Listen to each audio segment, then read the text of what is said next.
Hello, hello, and welcome to another episode of Inspired and Ignited. Here we are all about pushing you for growth, success, revenue, and profits. So we are super excited today as we talk about something very important, especially to us entrepreneurs, small business owner, and quite frankly, anyone. I'm excited to have Kim, the Keto Coach, here with us today. Welcome, Kim. Thank you. Hi, everybody. Thank you so much. Absolutely, my pleasure. So I know that we're not too far into the new year and everyone has these typical goals, I have to admit, myself included, to cut down, lose weight, become healthy, that New Year's drive. And so I am very thrilled to hear from you today. But let's start off, Kim, just tell us a little bit about yourself. Wonderful. So my name's Kim, also known as Keto Coach. I am a keto advocate, enthusiast, and educator. I help women heal. That's a very important word, heal, and boost their metabolism so that they can lose weight effortlessly, all while eating delicious food. I really love to work with women who have a personal and or family history of metabolic syndrome. I'll explain what that is later. And I really help them heal their bodies and heal that metabolism so that they can lose weight and recover from, any metabolic syndrome. Yes. Okay, well, I'm so excited because you just threw some words out there and I'm like, wait, I don't even know what that is. I may not be doing this thing right. So, so let's start off with just how long have you been doing keto? I have been keto for almost, what is it? Almost, I think I can't do, you do the math. 6 years. I started in 2000. Yes, I started in 2016, right before Christmas, and my birthday was just on Christmas Eve. Who does that? Who does that? Me. Yes. That's who does it. Yeah, I do that. I did that. So 2016. Awesome. So you've been strong at this. Guys, as we can see, Kim, Keto Coach, did not just jump on this and then stick with it for a month and fall off like some of us do. So we probably need to pay attention to what she has to say. So tell me, why did you start eating keto? That is a great question, Nicole. So in 2015, I was remarried and I moved from California to Utah. My husband also was diagnosed before I found out I had the diagnosis. He had a diagnosis of pre-diabetes, and his parents they actually passed away of complications of diabetes. And in 2015, I was diagnosed as pre-diabetic. And at the time, I worked for a foot and ankle clinic. So we saw patients day in, day out that were diabetic. They had lost toes, feet, limbs. Then it would move to the other side, and they would have wounds that wouldn't heal. That scared me straight. Yes. Really, really scared me when I got the diagnosis that I was pre-diabetic. I was even in shock because at the time I was a 18-year veteran of being a fitness instructor. So I thought they had the wrong person. I was like, can you check the date of birth on that? You must have the wrong patient. Right. It was me. I was pre-diabetic, and that really scared me into knowing that I had to do something different. And at the time I was like just over 50 and my weight was uncontrollable. It was going up at a crazy speed and I couldn't stop it. There was nothing that I knew how to do. All the things I used to be able to do weren't working anymore, stopped working. And I was really like at a crossroads. Wow. I can imagine. As you talk about the weight going up, interesting enough, I had my own experience. A little over a year ago, I went to the doctor and I'm pretty young. I would like to say I'm young, guys, only 37 That's young. over here. So that's young, right? Oh, yes. Oh, yes. Yes. And so same thing, especially within the African-American culture, I think that being pre-diabetic and not fully understanding the value of what we put into our body. And so more and more as people are becoming thoughts into, organic and keto and natural and caring about what we put in our body, it has become key to maintaining. And I can say just for myself, since we've made some dietary changes, it has made a world of a difference to my energy level, to my business, to how I treat the family and so forth. So I definitely can relate. How would you say keto has changed keto eating has changed for you health-wise? Well, keto actually, for me, if I want to say it this way, keto saved my life, not just once, but twice. Mhm. So it made me understand, it helps me to understand our bodies even better, and the food industry and the things that we eat that are in food we don't even know about. We don't even really understand. We don't even take the time to look at the ingredients. So Mhm. that's really, truly important. So keto changed my life in a way where I have food freedom. I have control over my food. I have the freedom to be able to say, food does not control me. You don't own me, food. You don't Yes. own me. There's a song. You don't own me. So you don't own me. There's no, I'm not a slave to food and sweets or anything Yes. like that. I'm no longer a slave to food. Yes. I know exactly what song you're talking about too. Like, Right, right. hopefully some of our listeners can relate to that song. Yeah, Like, yeah. so how long have you been a keto coach? Wow. I have been a keto coach since 2017. Oh my goodness. Been Awesome. a while. Yes. I was just on one of my coaching calls, and I had one of my newly added coaches on the call with me. And when we ended the call, she said something. She said, I can tell you've been doing this a while. I was like, but how long have I Mhm. been doing it? Right. I didn't realize how long I had been coaching in this space as a keto coach. But yes, it's 2017, and I love it. Awesome. Awesome. Well, that speaks volumes again, that you didn't jump in it and jump out, Right. especially as, we hear stories and YouTube gives us so much information. I have seen people are on keto and the next day it's, hey, there's this new program out, or hey, there's this new system out. And as we talk about even, not sticking with something for your body, I commend you and applaud you for your time in with this and for wanting to help others. That's so Yes. exciting. I can tell you have a passion for it. Yes, I do. Um, so, okay, you threw out a word, metabolic Syndrome. syndrome. Yes. What exactly? Tell me, talk to me about So it. when we think about metabolic syndrome, we think about things that hinder the metabolizing, the metabolic state for our body, the metabolism. So our bodies were made to heal themselves. Mhm. That happens when our metabolism is not deranged. Deranged and metabolic syndrome comes in things like fatty liver, diabetes, pre-diabetes, PCOS. Those are all a whole list of metabolic syndrome illnesses. Anything that hinders your metabolism and hinders your body from healing itself. So diabetes, we know that because diabetics don't have their wounds don't heal. They're Right. metabolically challenged. And so that is what metabolic syndrome looks like when we think about metabolic syndrome. Okay. Just out of curiosity, what would you say is maybe like 2 or 3 signs that you should look for to evaluate? Like, are you having a type of metabolic syndrome challenge? Um, well, one of the main things, well, it's kind of hard to tell just, when at the start of it, but if you go to the doctor and they are taking they should be testing your A1C, your Mhm. glucose. If you Mhm. have a high glucose consistently, and specifically fasting glucose, then those are some signs that you are metabolically challenged. Another way to know is um, PCOS, which is polyovarian cyst. That one's lost me. PCOS is polyovarian. I'm sorry. It's okay.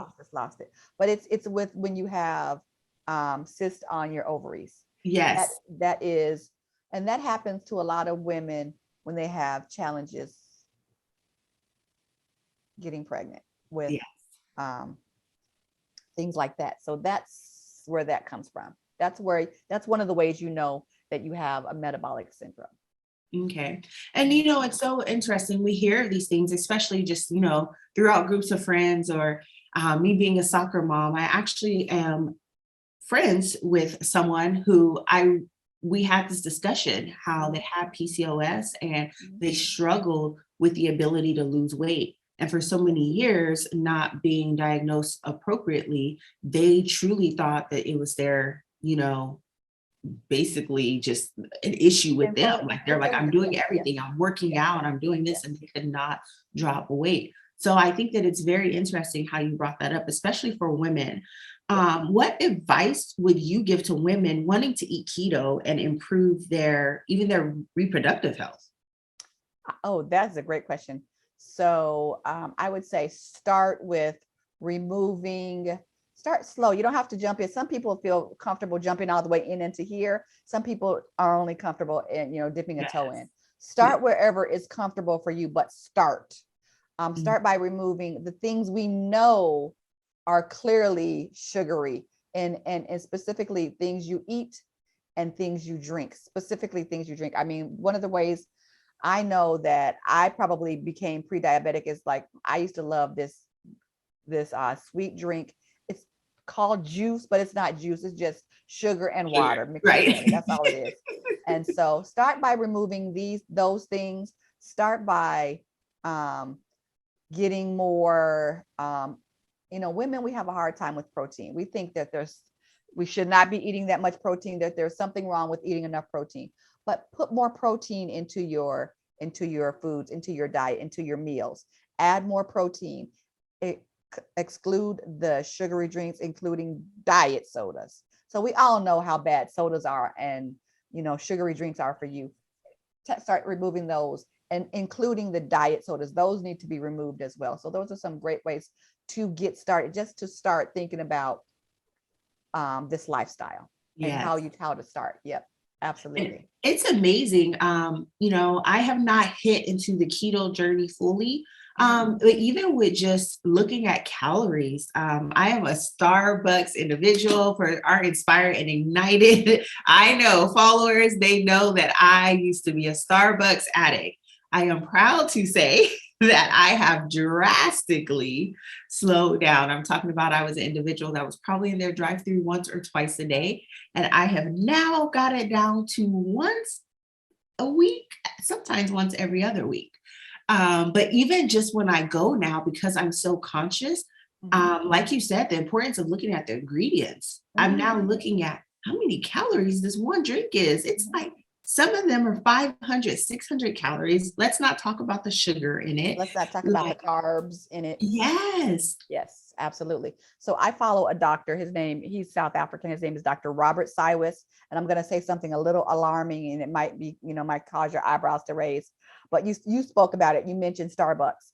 And he is of course, he's a doctor who, he is a weight loss surgeon.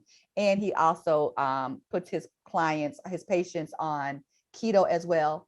And he is what he calls himself the carb addiction doctor. So he calls Starbucks. I love this because it gives you the perfect visual. Oh no. Let me brace myself. He calls Starbucks the crack house. Whew.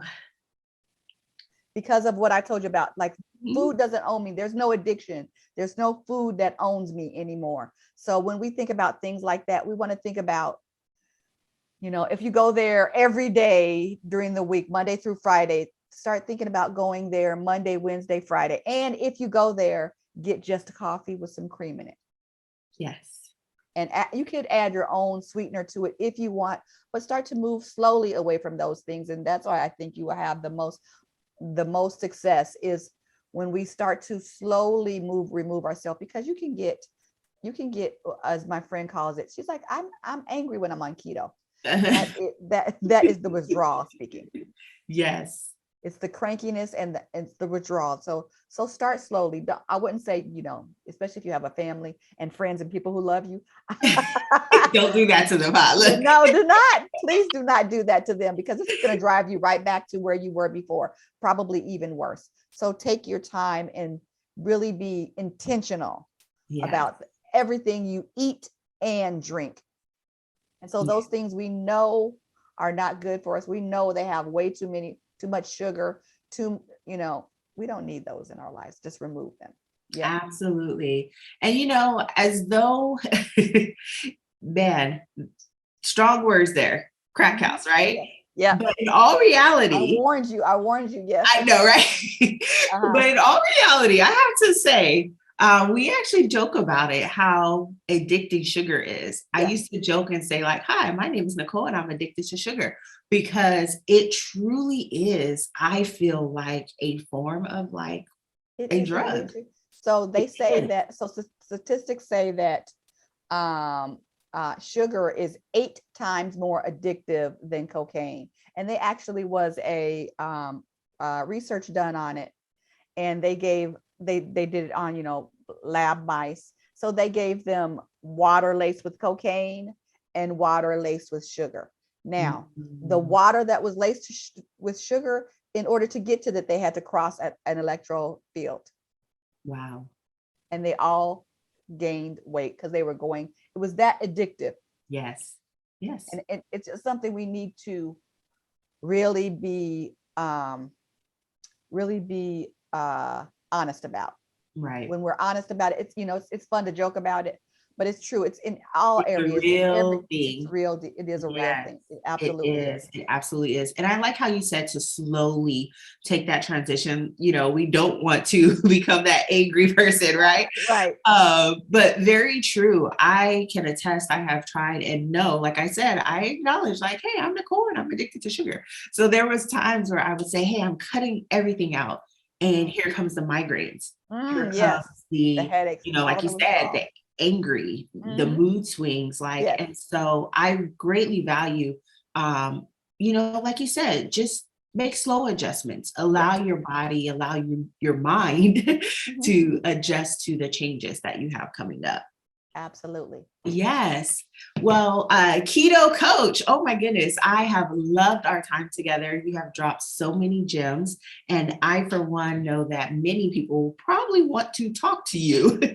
I hope so. Yes. Yes. So please tell me, how can we get in contact with you? Do you offer a form of consultation? Like, what can we do to get information and to help our bodies so that we can continue gaining success? I love it. Yes, absolutely. So I do have a website there. You can go and you can register, or you can schedule your own keto chat with me. It's a 30-minute, free chat that we'll have, and we'll talk about your goals and what you're looking for and how you want to heal your body, and what the best way is to go about doing that, specifically in the keto and low carb area. And that is on my website, theketocoach.com, and coaches with a K. You can also Yes. find me on Facebook. Same thing, Keto Coach with a K. You can find me on Instagram, Keto Coach _LRB, which stands for Live Richly Blessed. And you can also find me in my free Facebook group, Black Girl Keto Revolution.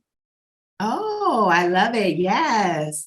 Well, thank you again so much, Kim, the Keto Coach. We will definitely have all those links connected below for you.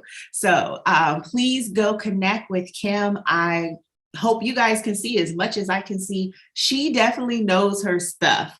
And so I'm excited to actually talk with her more on a one-on-one basis, and, just learn more about keto, debunk some of the myths, and take care of our bodies so that we can continue to have success and growth and wealth and legacy and all those great things that we're working so hard for. Let's take care of our bodies while we do such. Thank you again, Kim. Thank you for Inspired having me, and Nicole. ignited. We will see you next time. Thank you.